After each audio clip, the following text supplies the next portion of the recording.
The command deck of the flagship Eternal Vigil hummed with quiet efficiency. Officers moved between stations, their faces lit by the soft glow of holographic displays. Outside the reinforced windows, the planet Terminus 7 hung in space like a blue marble. Peaceful and unaware of the war being fought for its future, General Han Tiemann stood at the central console, his hands clasped behind his back. At 52 years old, his hair had gone completely gray, but his eyes remained sharp and focused. He studied the star maps floating before him, watching the movements of both human and alien fleets like a chess master reviewing his board. "General, the Third Fleet reports they're in position," Captain Yoon Jiwoo said from his right. She was 34, efficient, and had served as his aide for 6 years. Tiemann trusted her judgment more than anyone else in the fleet. "Good," Tiemann replied. "And the supply convoys?" "All away, sir." "Following the routes you specified?" Tiemann nodded. Everything was proceeding exactly as planned. For 3 years, humanity had fought the Galactic Coalition, a collection of alien empires who believed humans were primitive and easy to conquer. They had been wrong. Every battle taught the aliens that humans were not prey. They were survivors who learned fast and adapted faster. The coalition was led by the Velrathi, an ancient empire that had ruled the stars for thousands of years. They were tall, elegant beings with silver skin and eyes that glowed with inner light. They believed themselves superior to all other species, especially humans. This arrogance was their weakness, and Tiemann had exploited it ruthlessly. Commander Park Do-yeon approached from the intelligence station, his expression troubled. "General, we've detected unusual communication patterns from the diplomatic quarters. I recommend increased security." Tiemann studied the younger officer. Do-yeon was cautious by nature, always seeing threats in shadows. Usually Tiemann appreciated this quality. "What kind of patterns?" "Encrypted bursts, very brief. Could be nothing, but the timing is suspicious." "Maintain observation," Tiemann ordered. "But don't alarm our guests. We can't afford a diplomatic incident right now." Do-yeon hesitated, then nodded and returned to his station. Tiemann watched him go, making a mental note. "Trust your instincts," he thought, "but trust your preparation more?" The general turned back to his displays. In 3 hours he would meet with the coalition diplomats who claimed to want peace talks. Tiemann didn't believe them for a moment. The Velrathi didn't negotiate, they dictated terms. This meeting was a distraction, possibly a trap. That was fine. Tiemann had prepared for that too. "Captain Yoon," he said quietly, "the sealed orders I gave you last month, you still have them secure?" "Yes, sir. Locked in my personal safe, as instructed. If anything happens to me, anything at all, you open them immediately." "Understood?"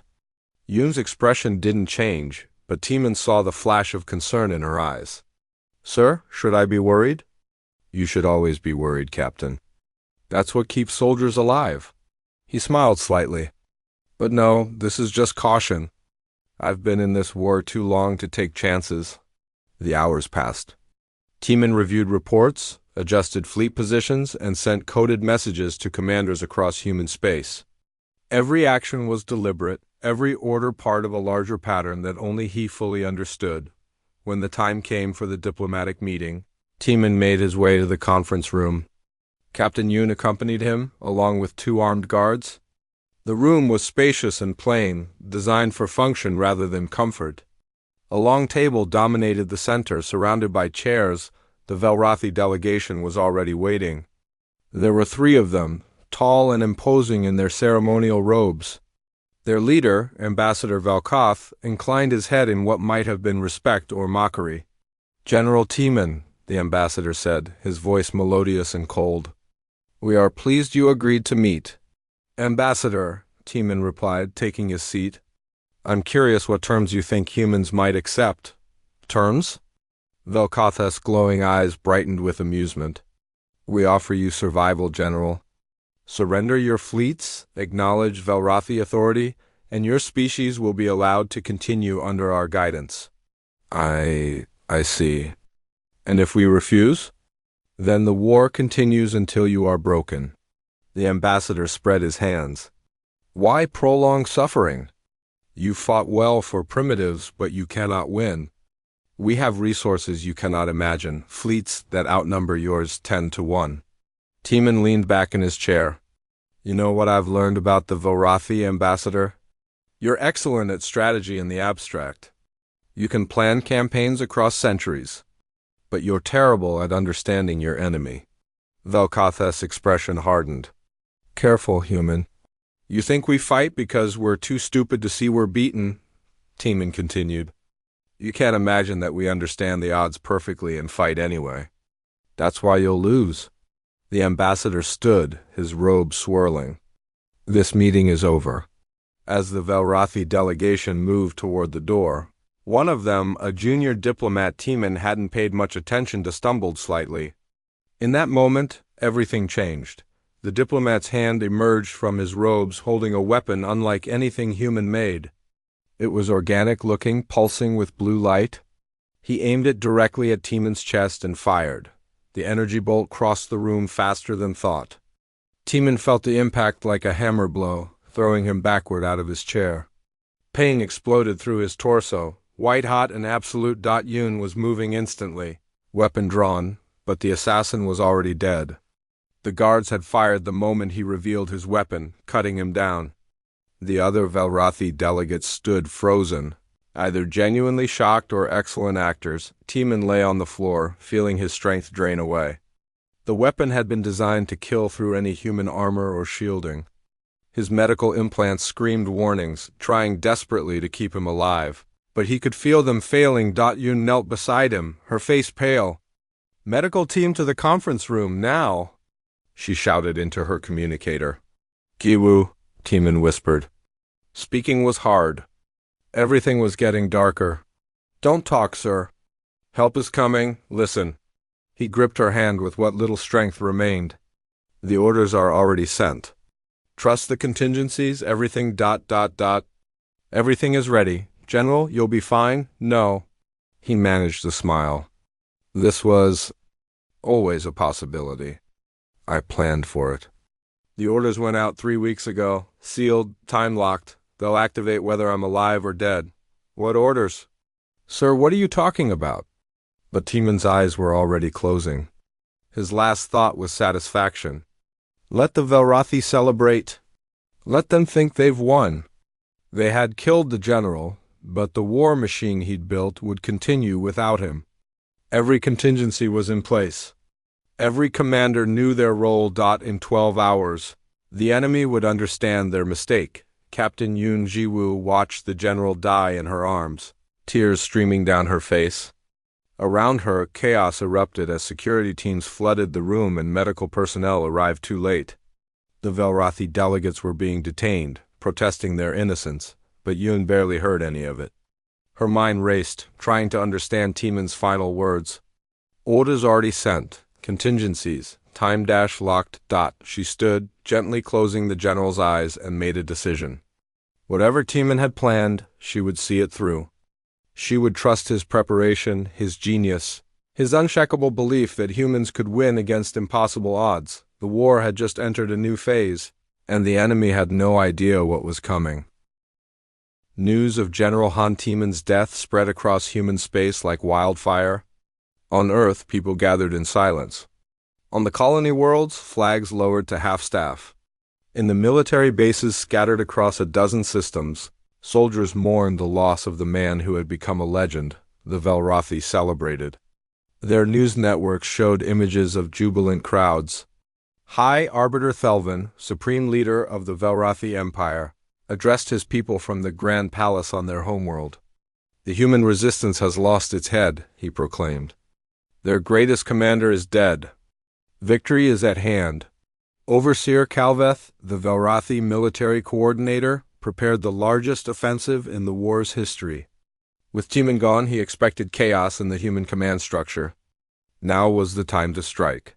To break humanity's will once and for all, Calveth studied the tactical displays in his war room aboard the massive Dreadnought Infinite Majesty.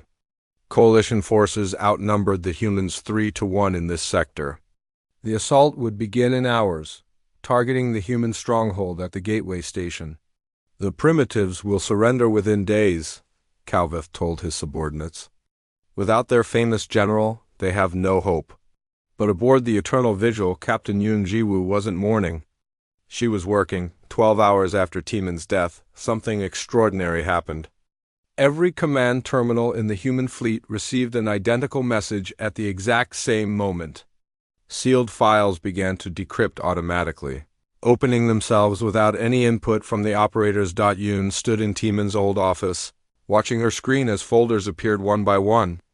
Each was labeled with a code she recognized from the general's personal system. Her hands shook as she began to read. The first file was addressed to her specifically. Captain Yoon, Timon's recorded voice played. If you're hearing this, I'm dead. Don't waste time with grief, there's work to do. I've spent the last 2 years preparing for this exact scenario. Every fleet commander has received orders. Different orders, but they work together as one plan. Your job is to coordinate and trust the system. Yoon sat down heavily. How did you know? She whispered to the recording. I didn't know for certain, the recording continued as if answering her. But I prepared anyway. That's what separates humans from the Velrathi. They plan for victory. We plan for everything. Across human space, other commanders received their own instructions. Admiral Lee Ha-jin commanded the Third Fleet. 15 heavy cruisers and 40 support vessels positioned near the Helios Nebula. She was known for her methodical approach to warfare, never taking unnecessary risks. When her sealed orders arrived, she read them 3 times to make sure she understood. Retreat? Her executive officer asked in confusion. Admiral, these orders tell us to fall back toward the gravity well at Helios 4. I see that, Ha-jin replied calmly. She pulled up navigation charts studying the route Timon had specified. It made no sense at first glance. The retreat would expose the refueling station at Helios 2 to enemy attack. Then she saw it. The timing. The precise coordinates. The enemy would pursue, confident in their advantage. They would chase the Third Fleet directly into a gravitational anomaly that their sensors wouldn't detect until too late. Timon, you brilliant bastard, Ha-jin muttered.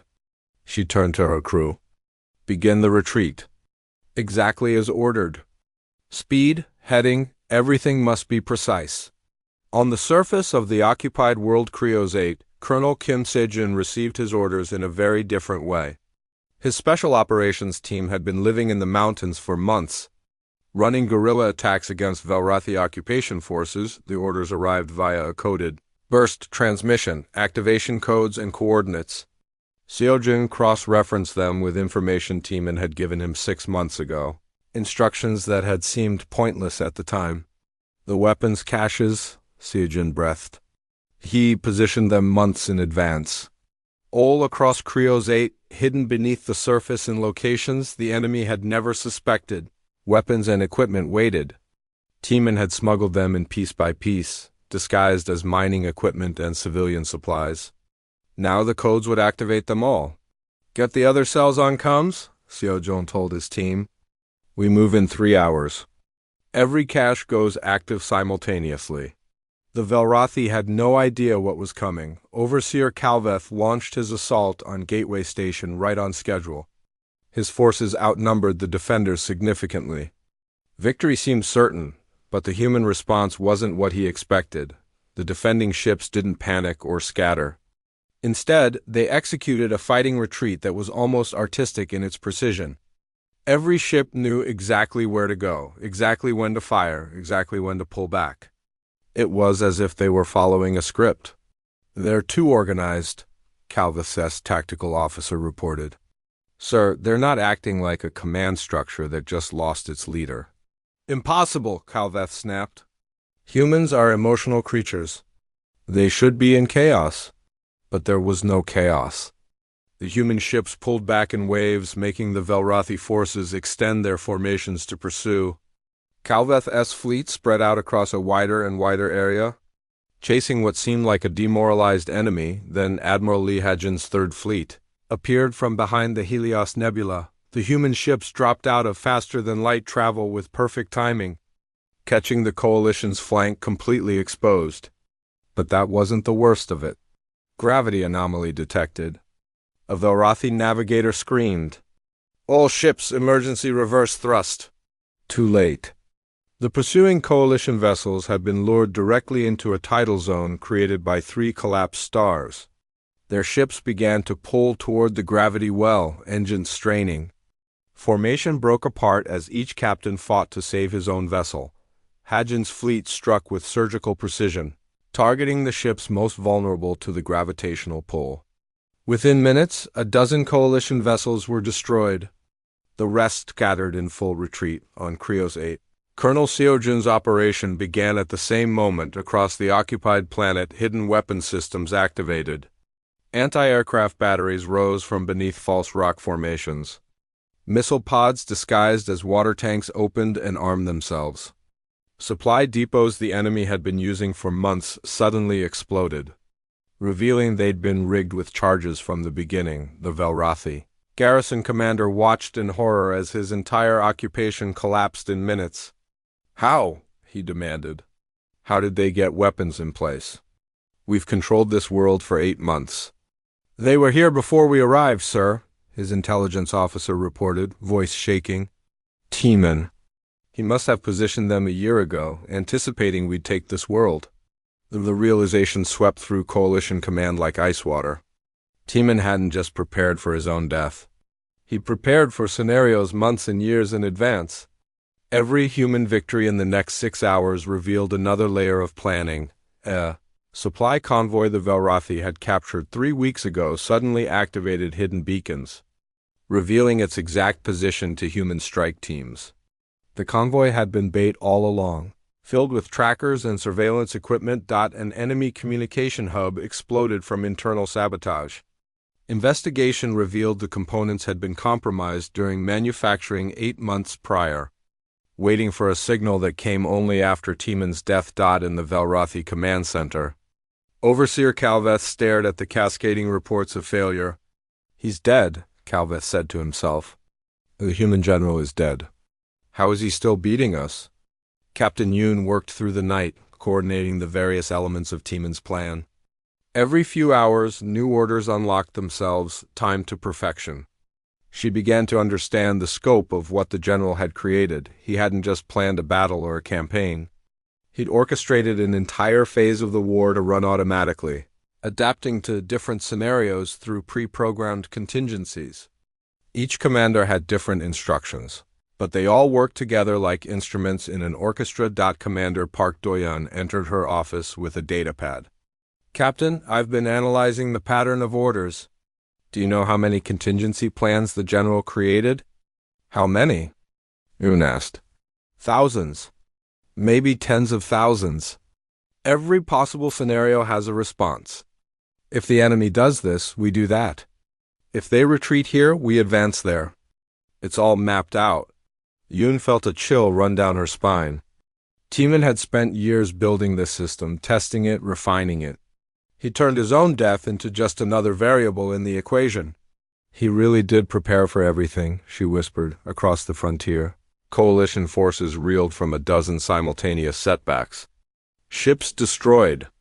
Supply lines cut. Occupied worlds in revolt. And behind it all, the ghost of a dead general, still fighting, still winning. High Arbiter Thelvin convened an emergency council. I want answers, he demanded. How is a dead human still defeating us? No one had a good response. They had killed the general, but they hadn't killed his plan. And the worst part was, they had no idea what was coming next. In her office, Captain Yoon opened the next file in the sequence. It was labeled Phase 2. Her eyes widened as she read. Teeman's preparations went even deeper than she'd imagined. The war had just begun. Phase 2 began 3 days after General Han Teeman's death, and it came as a complete shock to the Velrathi. Lieutenant Choi Mina sat in the cockpit of her fighter, running through pre-flight checks. At 26, she was one of the youngest pilots in the attack wing, but she'd earned her place through skill and unconventional thinking. Now she was about to test weapons that even she found hard to believe. Shadow Wing, this is Control, the voice crackled in her helmet. You are cleared for launch? Remember, these are prototype systems. Follow the engagement protocols exactly? Understood, Control, Mina replied. She glanced at the weapons display. Phase shift missiles. According to the technical briefing, they existed in two states at once until the moment of impact. Enemy shields couldn't detect them because the missiles weren't fully in normal space. It sounded like science fiction. But the briefing had been clear. General Tiemann had funded the research personally, keeping it secret from even most of the military command. He'd known these weapons would be needed eventually. Shadow Wing launched into the black. 12 fighters, each carrying weapons the enemy had never seen before. Their target was a Velrothi supply fleet moving through the Kestrel system. As they approached, the enemy fleet detected them immediately. Defense systems activated, shields strengthened. The Velrothi were confident. Human fighters couldn't penetrate their shields. It had been proven in 100 battles. Shadow Wing, weapons free, Mena ordered. The phase shift missiles launched. They looked normal at first, streaking through space toward their targets. The Velrothi point defense systems opened fire, tracking the missiles with precision, but the defensive fire passed through the missiles as if they weren't there. On the bridge of the Velrothi supply ship Eternal Provider, the captain watched in confusion as human missiles ignored his shields completely and struck the hull. Explosions rippled across the ship. Damage reports flooded in. Impossible, the captain shouted. Our shields are at full strength. The missiles phased through them, sir, his tactical officer reported, voice shaking. They exist in a quantum state that shields can't block. Within minutes, 3 supply ships were crippled and 2 destroyed. Shadow Wing escaped without a single loss. News of the new weapons spread through the coalition forces like a plague. If humans could bypass shields, every tactical assumption had to be reconsidered. Ships that seemed safe were suddenly vulnerable, but the weapons were just the beginning.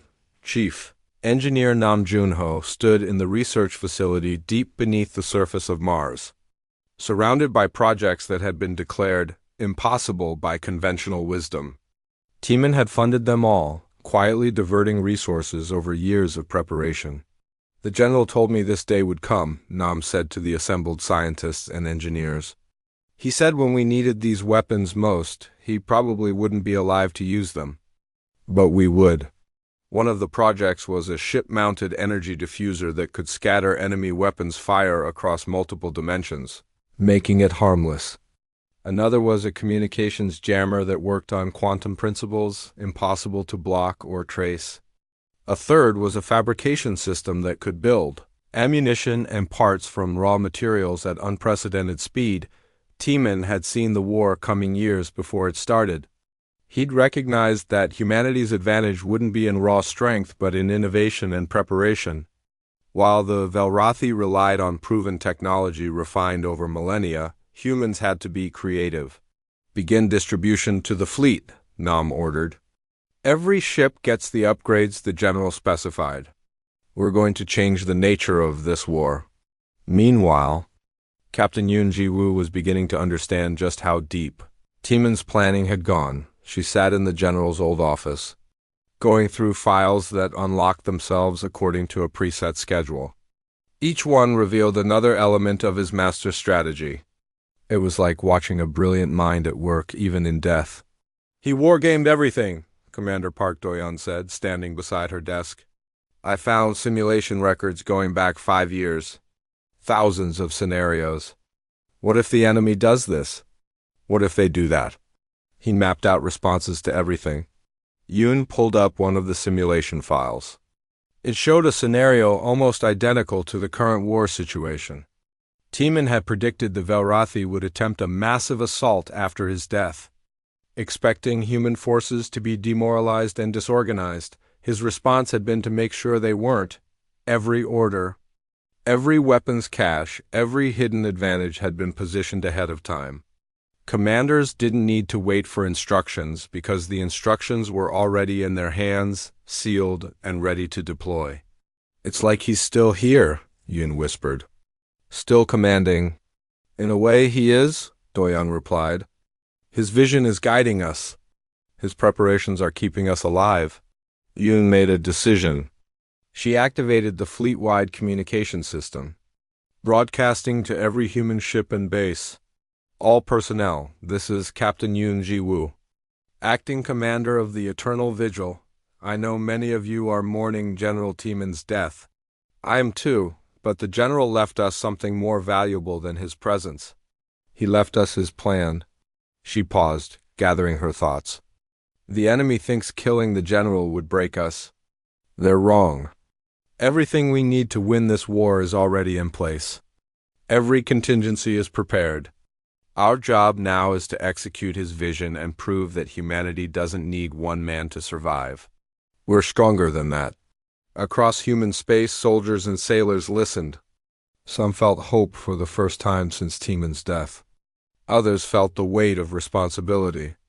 All of them understood that they were part of something larger than themselves. The coalition forces, meanwhile, were falling apart. High Arbiter Thelvin convened another emergency meeting. His military commanders reported defeat after defeat. The humans weren't just fighting back, they were winning. How prepared was this Timon? Thelvin demanded. What kind of being plans for his own death in such detail? Warseer Methkal, the Velrathi's most experienced strategist, studied the reports with growing respect and dread. He'd spent his entire life studying warfare, analyzing the great commanders of history. He'd never seen anything like this. The human general didn't just prepare for his death, Methkal explained. He studied us. Our culture, our history, our psychology. Look at the pattern of attacks. Each one targets not just our military capability, but our confidence. He knew how we think. We've been outplayed by a primitive, Overseer Calveth said bitterly. No, Methkal corrected. We've been outplayed by someone who understood that preparation beats strength. The general spent years setting pieces on the board while we assumed our superiority was enough. Thelvin slammed his hand on the council table. Then we adapt. We learn. We show these humans that we can match their cleverness. But it was too late for that. Timon had anticipated their adaptation. Lieutenant Troy Mina lead another strike. This time against a Velrathi forward base. Her wing used the new weapons to devastating effect. But when the enemy tried to adjust their defenses, they found that the humans had already moved to the next tactic. Timon's files contained responses to likely enemy responses. If they do this, we do that. If they adapt this way, we counter that way. It was strategy compressed and packaged, ready to deploy. Commander Beek Inho, leading a naval task force, found himself following orders that predicted enemy movements with eerie accuracy. His fleet ambushed a coalition reinforcement group exactly where Timon's plan said they would be. How did he know? Beek's officers kept asking. He studied them, Beek replied. He learned how they think, how they react. And he built his plans around their predictability. The Velrathi were learning a painful lesson. Arrogance was a weakness. They'd assumed they knew better than humans, understood warfare better, planned better. They'd never considered that a primitive species might work harder, prepare more thoroughly, and think more creatively. As the days passed, coalition forces found themselves fighting not just an enemy but a ghost. Every time they adjusted their tactics, the humans had already prepared for that adjustment. Every time they tried something new, they discovered the humans had a counter ready. In the Velrathi High Command, morale began to crack. We're fighting a dead man, one admiral said in a strategy meeting. And he's winning. Warseer Methkal privately reviewed everything he knew about General Han Timon.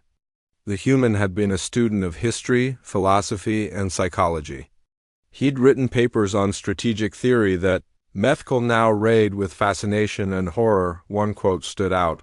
A general who cannot win after he's dead hasn't truly prepared. Victory should be a system, not a person. Timon had built that system. And now it was destroying the coalition. Captain Yoon read through another of Timon's files late one night. This one was personal, a message meant only for her. Viwu, the recording said. If you're watching this, you've probably figured out most of my plan by now. You're smart enough to see the patterns. But I want you to understand something important. Timon's image on the screen looked tired but determined. I didn't do this because I'm a genius. I did it because I'm scared. Scared of losing, scared of failing my species. So I prepared. I worked when others rested. I planned when others celebrated. Not because I'm better, but because I couldn't stand the thought of losing through lack of effort. Yoon felt tears on her cheeks. 2 weeks after General Han Timon's death, the Galactic Coalition was in full retreat across 5 sectors. What had seemed like certain victory had transformed into a nightmare of constant defeats and impossible human tactics. High Arbiter Thelvin stood in his private chambers on the Velrathi homeworld, staring at holographic displays showing the catastrophic military situation. Behind him, his advisors argued among themselves, their earlier confidence shattered. We must commit more forces, Overseer Calveth insisted. Overwhelming numbers will accomplish nothing, Warseer Methkal interrupted. We've tried that. The humans anticipated it. Every time we mass our forces, they strike at our supply lines. Every time we spread out, they concentrate and destroy us piecemeal. It's as if they know our doctrine better than we do. Because they do, Thelvin said quietly. Everyone turned to face him. This General Timon studied us for years. Decades, perhaps. While we dismissed humans as primitives, he was learning everything about us.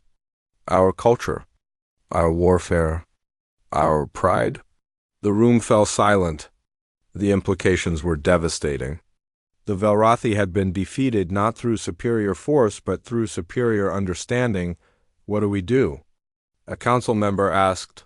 Thelvin's expression hardened. We have 2 choices: total war or negotiation. The word negotiation fell like a stone. The Velrathi didn't negotiate with lesser species. They dictated terms. To even suggest talking as equals was almost unthinkable.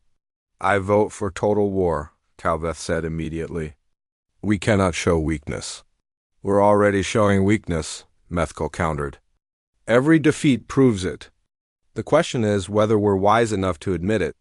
The council dissolved into argument. Thelvin let them debate while he considered the reports from the front lines.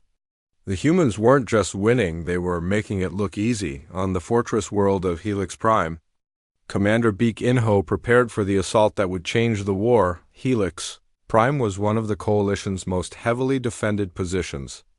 A massive installation that had stood unconquered for 300 years. Its shields could withstand sustained bombardment for weeks.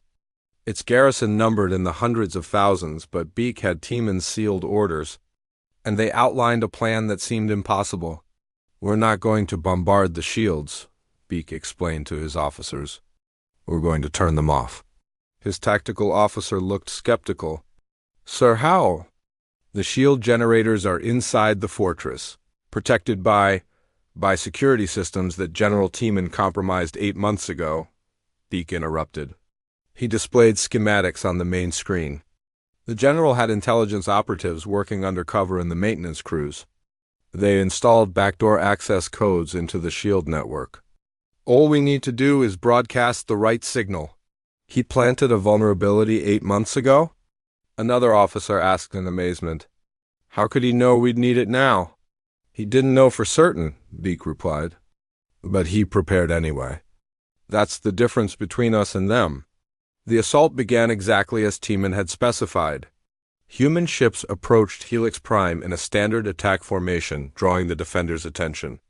The Velrathi garrison commander watched confidently as his shields absorbed the initial bombardment. Then Beak broadcast the shutdown codes. The fortress shields flickered and died. Emergency systems tried to restore them, but the backdoor software prevented reactivation. In seconds, one of the Coalition's strongest defenses became vulnerable. Human marine divisions dropped onto the fortress surface while combat ships pounded the now exposed weapons emplacements. The garrison fought bravely, but they'd been trained for siege warfare, not open assault. Within 6 hours, Helix Prime fell. The psychological impact was immense. If Helix Prime could be taken so easily, no Coalition position was safe. Ambassador Oh Suyan watched the news of Helix Prime's fall with grim satisfaction. She was humanity's chief diplomat, a woman who'd spent years trying to prevent this war and now worked to end it on favorable terms. She sat in her office on the diplomatic station orbiting neutral space, preparing for a meeting she'd requested with Velrathi representatives. Her goal was simple: make them understand that continuing the war was suicide. When the Velrathi delegates arrived, she could see the strain in their postures. These were beings accustomed to victory, now faced with constant defeat. Ambassador O, the lead delegate said, "We are prepared to discuss Darms. The fact that they came at all was a victory." Sion gestured to seats. "Let me be direct. General Timon's plans extend for months into the future. Even with him dead, human forces will continue to defeat you. Every battle you fight costs you resources you can't replace. Every day you continue, more of your people die." "You speak as if you've already won," the Velrathi delegate said. "We have," Sion replied simply. "You just don't know it yet." The general made sure of that. She activated a holographic display showing coalition losses over the past 2 weeks. The numbers were staggering. Ships destroyed, territory lost, supply lines severed. "This is what Timon prepared for," Sion continued. "Not conquest of your empire, but demonstration of overwhelming capability. He wanted you to understand that humanity can defeat you whenever necessary. The question is whether you're wise enough to stop before the losses become truly catastrophic." The Velrathi delegates conferred in their own language. Finally, their leader spoke. "What are your terms?" "Immediate ceasefire. Withdrawal of all coalition forces from human territory. Establishment of a neutral buffer zone. And recognition of humanity as an equal power, not a subject species." "The High Arbiter will never agree to that last point," the delegate protested. Sion's expression hardened. "Then the war continues, and your empire bleeds." General Timon prepared for that scenario too. "We can fight for years if necessary." "Can you?" The meeting ended without agreement, but Sion knew the seeds were planted. The Velrathi would have to choose pride or survival. In the Coalition Intelligence Center, analysis teams worked frantically to decrypt and understand Timon's planning documents they'd captured. What they found shocked them. "He studied our species for over 20 years, the lead analyst reported to Warseer Methkal. "He read our history, our philosophy, our military doctrine. He understood how we think better than most of us do." Methkal examined the documents with growing respect and horror. Timon had created psychological profiles of every major Velrathi commander. He'd predicted their reactions to different scenarios with frightening accuracy. "Look at this section," the analyst said, pointing to a particular file. He predicted that Overseer Calveth would respond to early defeats by committing more forces to a direct assault. And he prepared countermeasures specifically for that response. "The human plan for our individual personalities," Methkal breathed. "Not just our tactics, but how each of us thinks." More disturbing was the depth of preparation. Supply routes Timon had compromised years in advance. Intelligence networks he built slowly over time. Weapons systems developed in secret. Diplomatic groundwork laid carefully to ensure allies would stay neutral. "This wasn't a war plan," Methkal said quietly. "This was a master's thesis in defeating the Velrathi Empire. And we never saw it coming because we assumed we were too superior to study." He made a decision. Against protocol, he requested a private meeting with High Arbiter Thelvin. "Your Eminence," Methkal said when they met, "I believe we must negotiate peace." Thelvin's eyes flashed with anger. "You would have us surrender?" "I would have us survive," Methkal replied. "I've studied the human general's work. It's brilliant. More than brilliant, it's comprehensive. He didn't just plan to win battles. He planned to break our will to fight. We are Velrathi. Our will cannot be broken." "It already has been," Methkal said softly. "Look at the council meetings. Look at our commanders. Everyone is afraid now, afraid that the humans have predicted their next move, prepared for their next tactic." Timon created uncertainty in an empire built on certainty. Thelvin sat heavily, suddenly looking old. "How did we underestimate them so completely?" Because they let us, Methkel replied. The human general understood that our arrogance was a weapon. He allowed us to think we were superior while he studied our every weakness. By the time we realized the truth, all his pieces were in place. In the human fleet, celebrations were muted. Soldiers understood they were winning, but they also understood the cost. Every battle still claimed lives. Every victory came with sacrifice. Captain Yoon reviewed the casualty reports, her expression somber. Yes, Timon's plans were working.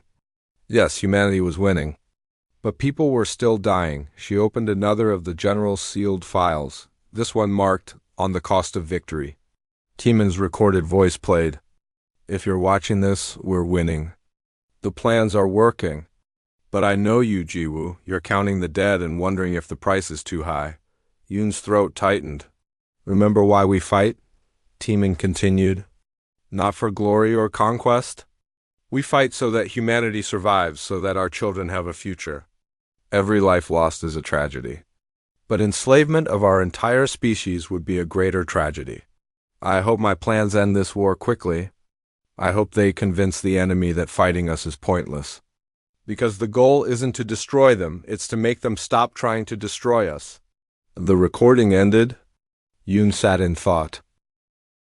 3 weeks after General Han Timon's death, the final phase of Operation Cascade began. Captain Yoon Jiwoo stood on the bridge of the Eternal Vigil, watching as the last of the general's sealed files unlocked itself. This one was different from all the others. It was marked Final Contingency, the Path to Peace. Yoon opened it with trembling hands. What she found inside changed everything. Timon's face appeared on her private screen, looking tired but at peace. Jiwoo, if you're watching this, we've won the military phase of the war. The coalition is retreating, their confidence is broken, and humanity is safe. Now comes the hard part. Oh, lean closer, absorbing every word. Winning the war isn't the goal, Timon continued. The goal is building a peace that lasts. I didn't spend years preparing just to create an eternal enemy. I prepared to end the cycle of violence. The file contained orders that stunned her. Not battle plans, but humanitarian aid protocols. Supply distribution networks. Reconstruction guidelines. Medical support teams. We're going to help them rebuild, Timon's recording explained. Every world the coalition occupied. Every position they're abandoning, we're going to send aid instead of occupying forces. We're going to show them that humanity wins with generosity, not cruelty. Yoon sat back, processing this.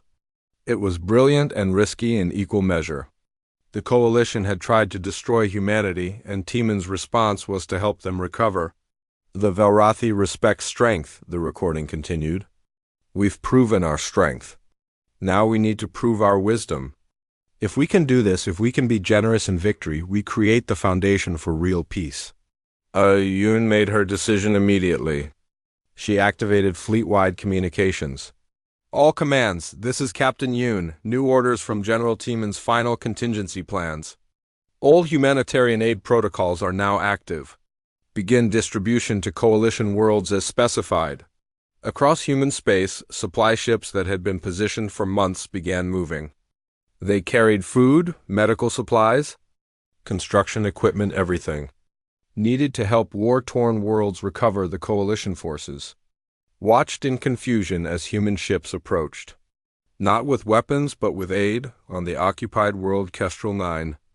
Recently abandoned by Velrathi forces, the local population emerged from shelters expecting human revenge. Instead, they found medical teams setting up field hospitals and engineers repairing damaged infrastructure. Velrathi civilian approached Commander Beek Inho cautiously. Why are you helping us? We are your enemies. Beek looked at the frightened family, children hiding behind their parents. General Timon taught us that making enemies is easy. Making peace is hard. We choose the hard path. The supplies had been pre-positioned by Timon months ago, hidden in the same way as the weapons caches. But instead of explosives, these containers held medicine, water purification systems, and food synthesizers. In the Velrathi High Command. The response was chaos. It's a trick, Overseer Calveth insisted. The humans are trying to make us lower our guard? But Warseer Methkal disagreed. He'd studied Timon's methods enough to recognize the pattern. It's not a trick. It's strategy. The general is showing us that humans can be generous enemies. It makes us question whether continuing the war serves any purpose. High Arbiter Thelvin read the intelligence reports with growing amazement. Human forces were providing aid to coalition civilians who had been abandoned by their own military in the retreat. They were treating wounded Velrathi soldiers with the same care as their own. Why? Thelvin asked aloud. Why would they help their enemies? Ambassador Osuyan provided the answer in her next meeting with Velrathi delegates. Because General Timon understood something your empire forgot. Every war ends eventually. The question is what kind of peace follows. She displayed images of human aid workers on coalition worlds, of reconstruction efforts, of medical care being provided to anyone who needed it. The general prepared for this moment too, Suyan continued. He knew that crushing you militarily would only create resentment and future conflict. So he prepared to win your respect instead. By helping us? The Velrathi delegate asked, clearly struggling to understand. By showing you that humanity's strength isn't just military, Suyan explained. We're strong enough to win. We're wise enough to be merciful. And we're patient enough to build something better than endless war. She leaned forward. General Timon spent years studying your culture. He learned that the Velrathi respect worthy opponents. He made humanity worthy of your respect, then offered you a choice, mutual destruction or mutual benefit. The delegate was silent for a long moment. The High Arbiter wishes to meet with you personally, to discuss formal peace negotiations. Suyan felt relief wash over her but kept her expression neutral. I'm prepared to meet at any time. The meeting between High Arbiter Thelvin and Ambassador Osuyan took place on a neutral station, witnessed by representatives from a dozen other species. It was unprecedented, the proud Velrathi leader agreeing to negotiate. As equals with a species they'd dismissed as primitive just months before, Thelvin entered the conference room with dignity, but Suyan could see the strain in his bearing. This was not easy for him. Ambassador, Thelvin began, I find myself in an unusual position. My empire has been defeated, not through overwhelming force, but through overwhelming preparation. General Timon's legacy, Suyan acknowledged. Indeed. I have come to understand that your general studied my people for decades. He knew us better than we knew ourselves. And he used that knowledge not to destroy us, but to force us to see you as equals. Thelvin paused, choosing his words carefully. I cannot speak for all Velrathi. There will be many who resist this peace. But I can speak for myself. Your general has taught me humility. That is a lesson my people desperately needed. The negotiations lasted for days. Terms were discussed, debated, refined. The final agreement included an immediate ceasefire, withdrawal of all coalition forces from human territory, and establishment of a demilitarized buffer zone monitored by neutral parties, but the most important clause was one that Ambassador Suyan insisted on: mutual recognition of sovereignty and dignity. The Velrathi would acknowledge humanity as an equal power, entitled to the same respect as any ancient empire. For the Velrathi, it was a revolutionary concession. For humanity, it was validation of everything they'd fought for. On the day the peace treaty was signed, Captain Yun Jiwoo stood in General Timon's office, looking at the one final file that had unlocked. It was marked, to be opened only in peace. She activated it with a mix of anticipation and sadness. Timon's image appeared, and for a moment Yun could almost believe he was still alive. Jiwoo, if you're watching this, we did it. The war is over, and humanity survived. His expression grew serious. I want you to understand something. I didn't win this war. You did, all of you. Every captain who trusted the plan, every soldier who fought bravely, every engineer who built the weapons, every diplomat who negotiated, you won. I just prepared the ground. You planted the seeds and made them grow. Timon smiled slightly. I've spent my entire life preparing for disasters, planning for the worst, always thinking ahead. But I want my final lesson to be different. He leaned forward, speaking directly to the camera. The future is yours now. You don't need my plans or my contingencies. You've proven you can adapt, overcome, and build something new. Don't spend your lives preparing for war like I did. Build something better. Build a peace worth keeping. And remember, the greatest strength isn't military power or strategic genius.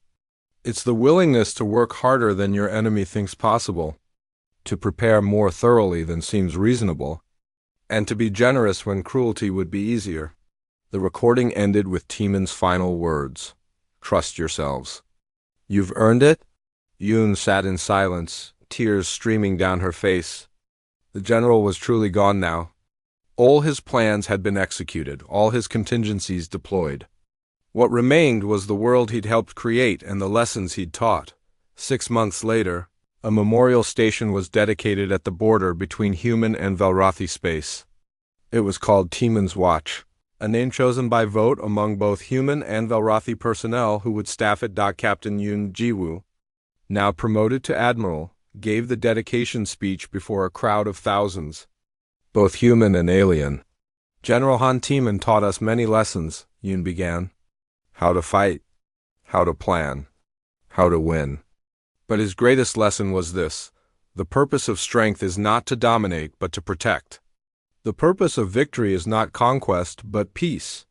She gestured to the station behind her. This station stands as a symbol of what we can build together. Not through force, but through mutual respect. Not through fear, but through understanding. Warseer Methkal stood in the crowd, listening. He'd spent months studying human culture and philosophy, trying to understand what had made Timon so formidable. What he'd discovered surprised him. After the speech, he approached Admiral Yoon. I wonder if I might ask you something. Of course. Warseer.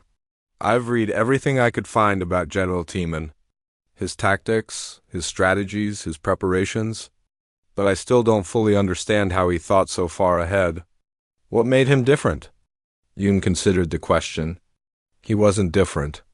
He was just unwilling to be unprepared. He once told me that he worked when others rested.